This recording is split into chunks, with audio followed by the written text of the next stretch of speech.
Ngibingelele kuwe mlaleli, ngiyathemba ukuthi-ke uyaphila-ke. Mina-ke nje ngizocela kuwe-ke laphana-ke ukuthi-ke mawukuthi-ke usamusha-ke kulona-ke ikhasi-ke leli-ke noma-ke uyaqala ungena kulona, wenze nje okulungile-ke laphana-ke ungixhase-ke ucindezele-ke ibhathini subscribe nje kubiza imali kumahhala nje ukhishwe nesenti-ke elimnyama-ke leli khona ukwazi phela ukuthi-ke uqhubeke uthole nezinye-ke iy'ndaba-ke ezintsha-ke nje engizobe ngikufakela zona-ke kulona-ke ikhasi-ke leli-ke kusukela-ke manje-ke.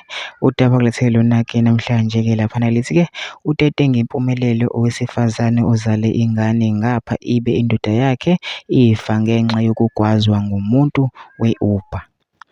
UThalente Gone oneminyaka engu-34 ufe ngesihluku ngenkathi egwazwa ngumuntu we-Uber ngemuva kokuthi efonele i-Uber ngesikhathi unkosikazi wakhe uLilian Nhlanhla oneminyaka engu-27 obekhulelwe esikwa ebusuku nokuthi mayifika i-Uber waphuma lo mlisa ephethe isikhwama sikankosikazi wakhe kanti uzofika emgwaze lo driver we-Uber kaningi wayese ebaleka ngemoto izwakale isimemeza indoda icela usizo.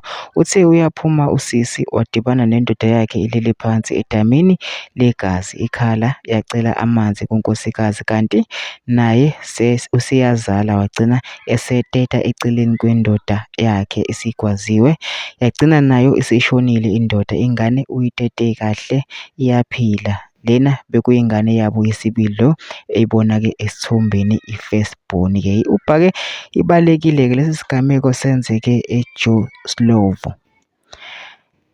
Akwaziwa ukuthi-ke ubemgwazelani-ke laphana-ke u-driver we-Uber-ke egwaza-ke le ndoda-ke bekungakaziwa-ke. Amaphoyisa-ke athi azophenya-ke ngalo-ke lolu daba-ke lolu-ke. Mina-ke nje ngizocela lapha ngama-comment section-ke fusha uvo lwakho ukuthi la ucabangani-ke ngalo-ke udaba-ke lolu bese wenza okulungile nje ungixhase ucindezele-ke ibhathini subscribe nje akubizi imali kumahhala nje ukhishwe nesenti-ke elimnyama kwenza ukwazi uqhube uthole nezinye-ke iy'ndaba-ke ezintsha-ke nje engizobe ngifakela zona kulona-ke ikhasi-ke leli-ke kusukela-ke manje.